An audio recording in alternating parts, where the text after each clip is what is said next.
Sœurs et frères dans le Christ, bonjour et bienvenue à cette méditation en ce 4e dimanche du temps de Carême, qui est aussi appelé le dimanche l'éther, le dimanche de l'allégresse, le dimanche de la réjouissance, de la joie en fait. Réjouissons-nous. Et pendant que nous sommes dans le processus de conversion, nous sommes invités à être dans la joie aujourd'hui. Et pourquoi? Surtout parce que l'évangile de Luc nous propose la scène de la parabole du Père miséricordieux que nous connaissons, qui est fameuse. L'histoire de cet enfant, de ce fils, comme raconte Jésus, qui part de celui qui prend la peine de partir de choses en demandant à son père sa part d'héritage. En fait, c'est un enfant qui d'une certaine façon, ou il tue son père, ou d'une autre façon, il veut réduire son père à l'état de pauvreté, parce que ça voulait dire prendre sa part et laisser son père sans rien du tout. Mais ce que je voudrais noter avant tout, c'est que Jésus raconte cette parabole. Pourquoi? Parce qu'on nous dit que les pharisiens se plaignaient parce qu'il était en train de manger, il acceptait de manger avec les publicains et les pécheurs.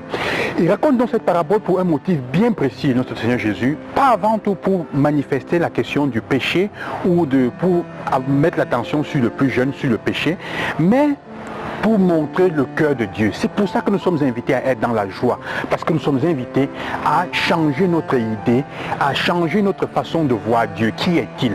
À laisser qu'il se reconnaisse, qu'il se manifeste et qu'il nous surprenne. Je voudrais quand même noter une ou deux choses avant de revenir à cela. Le fait est que on nous dit que le plus jeune, le fils prodigue, si on veut dire, après avoir dilapidé les biens, comme nous le savons, le texte utilise une expression qui est intéressante que je voudrais noter. Il dit, il rentre en lui-même. C'est la première chose qu'il faut faire. Quand nous nous retrouvons dans des situations où on s'est éloigné de ce qui est bien, quand nous nous retrouvons dans des situations difficiles, où on a abandonné le bon chemin, et même quand on a besoin de faire un pas décisif dans sa vie, de changer, il est important avant tout de rentrer en soi-même, d'avoir le courage de faire un examen de conscience sérieux de la situation dans laquelle on se trouve pour revenir. Parce que ça te permet de regarder avec honnêteté ta situation, où est-ce que tu te trouves. Ceux qui avancent sans prendre la peine de faire un examen de conscience là où ils se trouvent ne peuvent pas évoluer. Quand tout ce que tu as essayé, quand ta vie va mal, quand tu te retrouves au plus bas de l'échelle, de là où tu n'avais même pas imaginé, il est temps de s'arrêter et de se demander, qu'est-ce que j'ai fait? Pourquoi est-ce que j'en suis arrivé là? Il se rend donc compte que sa situation est pire que la situation des serviteurs de son père. Vous voyez qu'il rentre dans son cœur et il se rend compte qu'il s'est éloigné, il est loin. Le texte nous dit donc, il fait ce processus. C'est le premier processus de la conversion. Entrer dans son cœur pour accepter de changer. Ceux qui refusent de pouvoir se tromper, d'avoir fait des erreurs quelque part, vont continuer d'aller d'erreur en erreur, de reproduire les mêmes bêtises.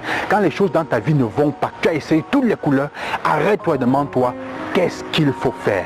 Peut-être que tu es en train de regarder une situation avec l'idéal, au lieu de commencer à accepter ta situation. Là où je suis, je dois m'arrêter et regarder comment j'ai à faire.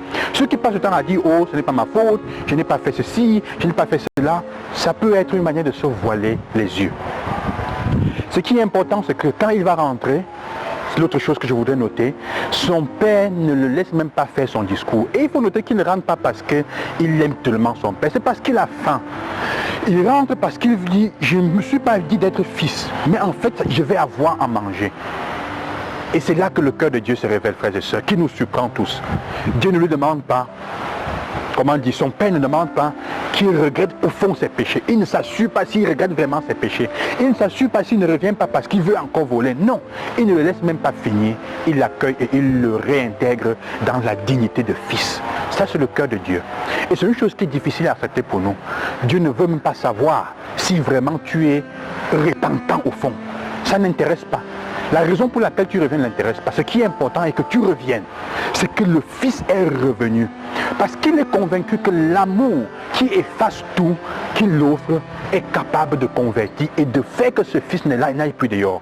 Le Fils est alors capable de redécouvrir que auprès de son Père, le cœur qu'il accueille, il est mieux accueilli, il est mieux que là où il était, que la liberté qu'il avait pensé de rêver. Il est bien plus libre étant auprès de son Père qu'étant dehors.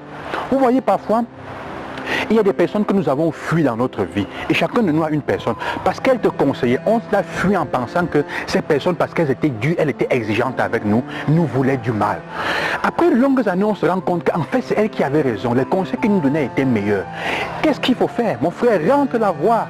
Aie le courage d'aller te réconcilier avec elle, d'aller demander pardon et regarder et te mettre auprès d'elle parce qu'elle peut t'aider davantage. Mais non, on a honte de rentrer là-bas parce que ça serait reconnaître qu'on s'est trompé et qu'on a même échoué. Si on avait écouté mieux, peut-être que notre vie serait différente. Non, aie le courage d'aller. Et toi, peut-être qui se trouve dans la condition du père, de celle qui a été abandonnée, qu'on a rejetée parce que tu donnais, en te diabolisant alors que tu donnais les bons conseils, aie l'attitude du père, accueille l'enfant qui veut revenir. Accueille celui qui veut revenir pour pouvoir l'aider, peut-être si elle veut changer. Il n'y a que l'amour pour nous changer. Je ne parle même pas du fils de majeur. Je ne vais pas toucher son attitude, mais il n'est pas différent de l'autre parce qu'il faut que lui aussi il change de mentalité sur qui est le père. Frères et sœurs, quand nous nous éloignons de Dieu, il est clair et net que nous allons aussi nous éloigner de nos frères et de nos sœurs. On va s'éloigner de la communauté. Quand l'image que nous avons de Dieu n'est pas bonne, est celle d'un tyran, nous allons devenir tyranniques avec les autres. On va se détruire avec nos frères et sœurs. Change ton cœur, accepte de revenir, que ton image et l'image que tu as de Dieu change et alors tu pourras te découvrir une vie meilleure, même avec les autres. C'est ça, à ça que l'évangile d'aujourd'hui nous invite, à accepter que l'image que nous avons de Dieu change, de le voir comme un Dieu qui aime sans condition et sans te demander rien en retour avant tout. C'est une image que nous n'aimons pas. Elle est difficile à écouter pour nous parce qu'elle demanderait que nous fassions la même chose avec les autres et aussi avec nous-mêmes. Ce n'est pas du laxisme, c'est seulement plus exigeant. Regardez un peu. Imaginez que vous fassiez du mal à quelqu'un et que chaque fois cette personne continue à vous répondre avec le bien. Vous n'avez que deux possibilités. Ou vous la tuez pour qu'elle ne vous dérange plus consciencieusement, ou alors vous vous convertissez et vous devenez comme elle, aimante de cette personne. Alors quel choix feras-tu? Décideras-tu de tuer Dieu, l'image bonne de Dieu dans ton cœur, et donc même de t'éloigner de lui, d'aller dire qu'on m'a maudit, il n'est pas vrai, ou alors accepteras-tu de changer de cœur? C'est à toi de choisir. Que le Seigneur vous accompagne, lui qui est le Père miséricordieux, et il a les bras ouverts pour t'accueillir, et il dit viens à moi. Ce n'est pas important pourquoi tu viens, l'important est que tu rentres vers ton Père. À demain. Que le Seigneur vous bénisse et qu'il vous bénisse dans cette semaine. Bon cheminement. Loué soit Jésus-Christ.